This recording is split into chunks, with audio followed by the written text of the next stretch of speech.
नमस्कार दोस्तों, मैं नवरत्न प्रजापत अपने YouTube channel success coaching classes में आपका स्वागत करता हूं।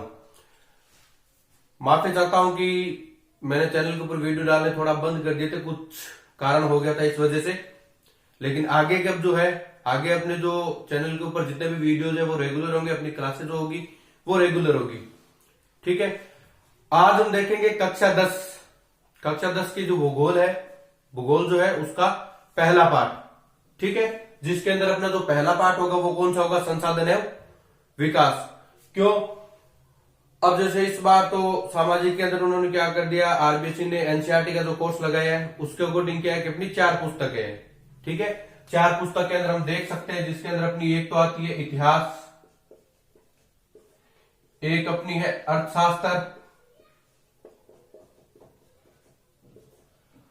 अर्थशास्त्र के साथ में एक अपनी राजनीति विज्ञान है,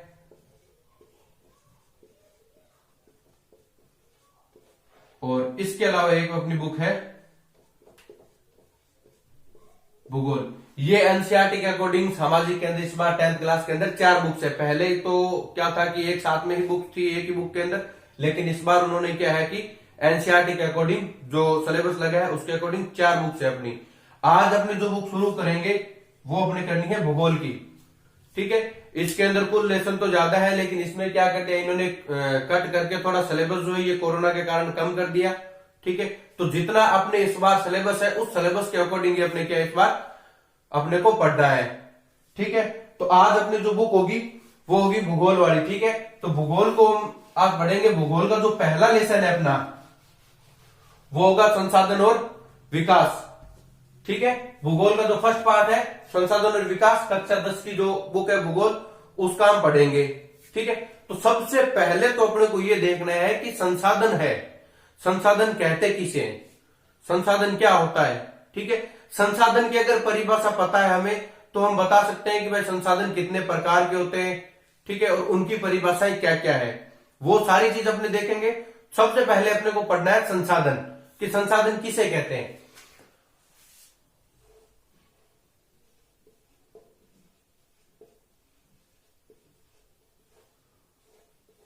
अब देखते हैं हम संसाधन किसे कहते हैं।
तो देखो, हमने जो सबसे पहले बात की है इस लेसन के अंदर, सबसे पहली जो चीज है वो अपने को देखनी थी संसाधन।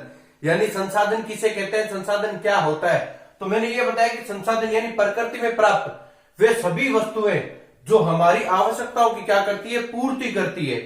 यानी हमारी कुछ ना कुछ रिक्वायरमेंट होती है, ठीक है, और उन रिक्वायरमेंट को जो चीज फुलफिल करती है, ठीक है, वो चीज क्या कहलाती है, वो चीज संसाधन कहलाती है, ठीक है।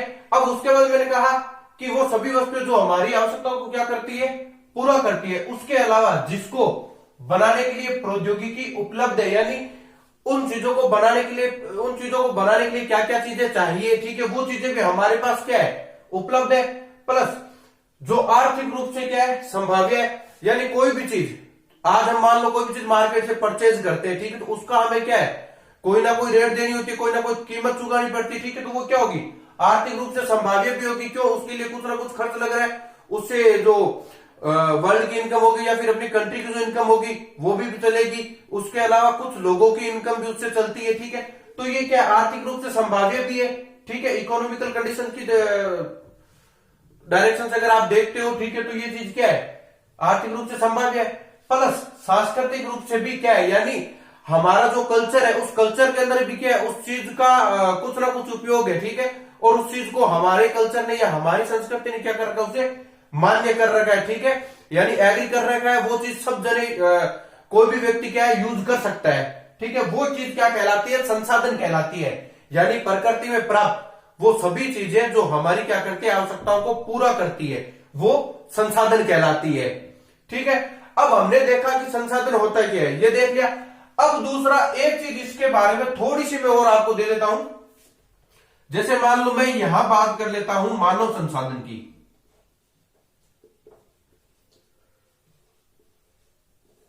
ये मैंने बात कर ली मानव संसाधन की।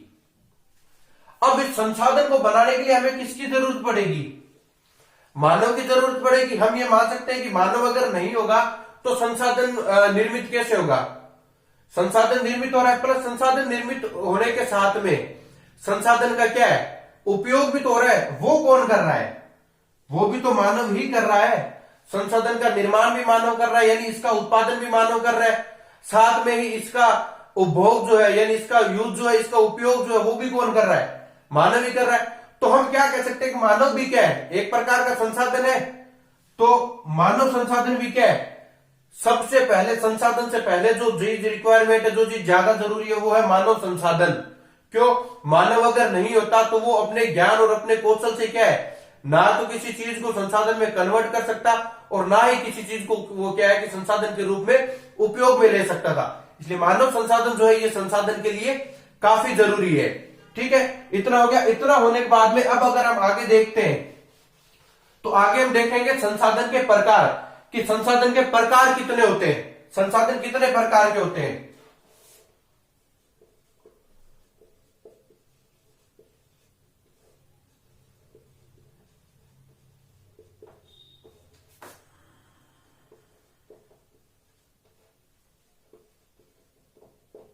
अब संसाधन के प्रकार हम कई प्रकार से बांट सकते हैं, ठीक है।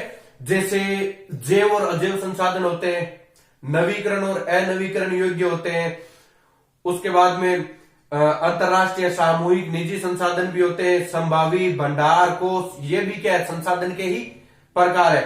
आज अगर हम देखते हैं तो हम सिर्फ दो संसाधनों के बारे में देखेंगे कि जैव संसाधन और अजैव संसाधन क्या होते हैं, जैव संसाधन किसे कहते हैं और अजैव संसाधन किसे कहते हैं, ये चीज अपने को देखनी है, ठीक है। तो संसाधन के निम्न प्रकारों के अंदर जो सबसे पहला जो प्रकार आएगा वो आएगा उत्पत्ति के आधार पर।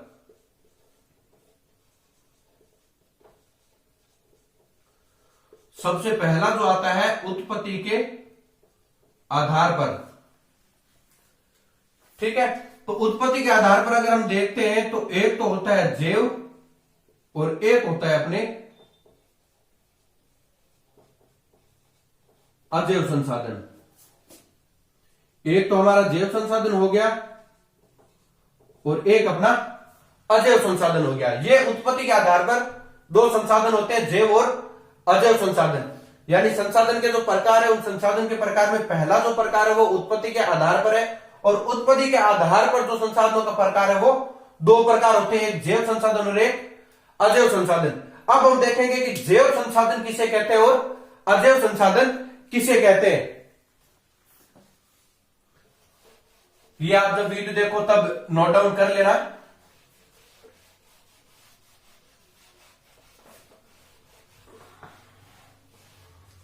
अब देखो, सबसे पहले मैं आपको बताऊंगा कि जैव संसाधन किसे कहते हैं।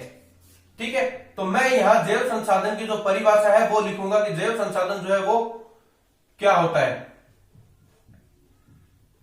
बायोटिक रिसोर्सेज,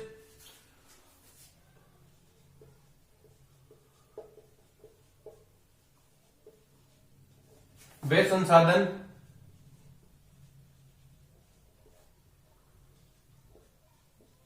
जिनकी प्राप्ति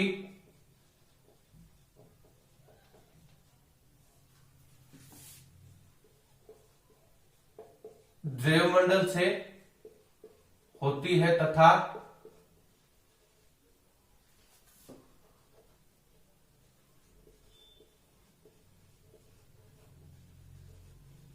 तीनवें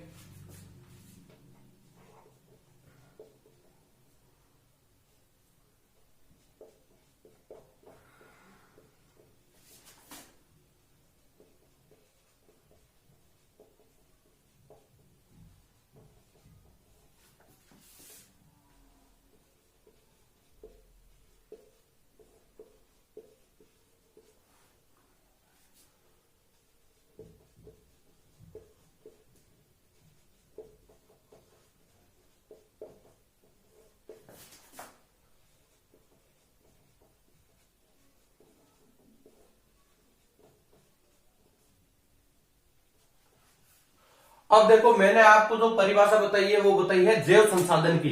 तो जैव संसाधन किसे कहते हैं? वे संसाधन जिनकी प्राप्ति जैवमंडल, जैवमंडल क्या होता है? जैवमंडल होता है जिसके अंदर क्या है कि सभी प्रकार के जीव जंतु, हर प्रकार की चीजें पाई जाती है, वो जैवमंडल होता है। यानी वे संसाधन जिनकी प्राप्ति अपने को जैवमंडल से होती है तथा जिनके अंदर क्या है, जीवन पाया जाता है।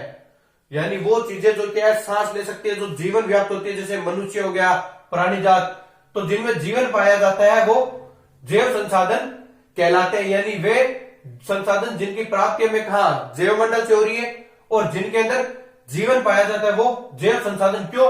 अपने को जब यहां पता चल रहा है जैव आ रहा है, जैव शब्द जो है ये क्या बता रहा है? ये चीज बता रहा है कि जिसके अंदर जीवन होगा वो जैव होगा। एक होता है अजैव। यहां अपने जैव की बात करें तो जैव संसाधन जो है, ठीक है, वो कौन सा होगा? जिसके अंदर जीवन पाया जाता है वो जैव संसाधन कहलाता है। जैसे प्राणी जात और वनस्पति जात। प्राणी जात जिसके अंदर देखो मनुष्य,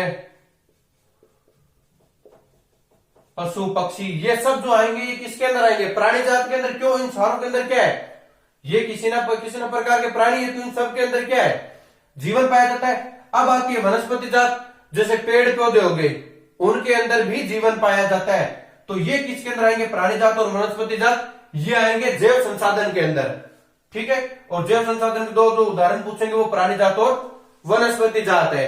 ये दो प्रकार हो गए। अब अपने बात करेंगे दूसरा जो इसका प्रकार है अजैव संसाधन की। अजैव संसाधन किसे कहते हैं?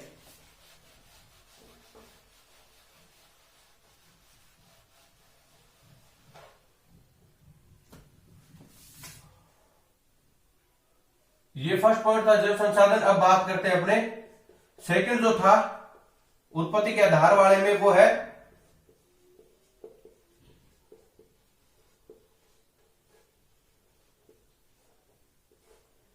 अजैव संसाधन। अजैव संसाधन किसे कहते हैं?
अब देखो अजैव संसाधन, पहले मैंने बात की थी जैव संसाधन बायोटिक रिसोर्सेज, अब अजैव संसाधन एबायोटिक रिसोर्सेज, यानी वे संसाधन जो निर्जीव वस्तुओं से बने हैं। निर्जीव यानी जिसके अंदर जीवन नहीं पाया जाता है, निर्जीव वो होगी जिसके अंदर जीवन नहीं पाया जाता, यानी वे संसाधन जो निर्जीव वस्तुओं से बने हैं, अर्थात जिनके अंदर जीवन नहीं पाया जाता है, जिनके अंदर जीवन नहीं पाया जाता है, वो कौन सी होगी? अजैव संसाधन। वो सारे कौन से होंगे? अजैव संसाधन। जैसे पहाड़, चट्टाने, धातुएं जैसे सोना, चांदी, लोहा, तांबा, ठीक है, इन सारे ये सारी चीजें की धातुएं। अब इन चीजों के अंदर हमें पता है कि जीवन नहीं पाया जाता, यानी ये क्या चीज, ये चीजें जो वो है जो सांस नहीं ले सकती है। जैव संसाधन मैंने क्या बताया था? जीवन पाया जाता है, और अजैव में जीवन नहीं पाया जाता है। जैव के जो उदाहरण थे जैसे प्राणी जात और वनस्पति जात, ये सांस ले सकते हैं, और यहां पहाड़, चट्टाने और धातुएं दी है, यानी ये चीजें वो है जो सांस नहीं ले सकती। ये दो प्रकार थे अपने उत्पत्ति के आधार पर कि जैव संसाधन और अजैव संसाधन।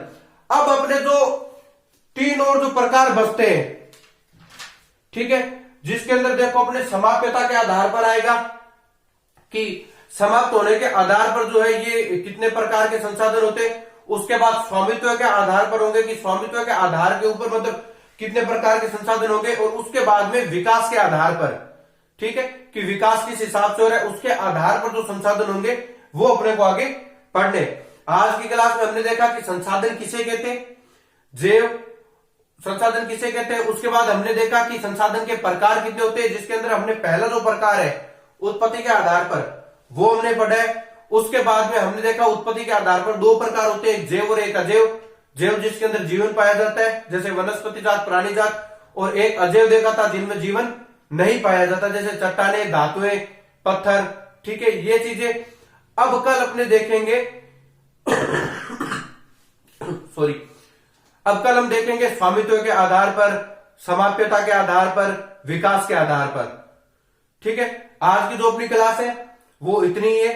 अगर आपको क्लास पसंद आई है तो लाइक कीजिए, शेयर कीजिए और चैनल को सब्सक्राइब कीजिए।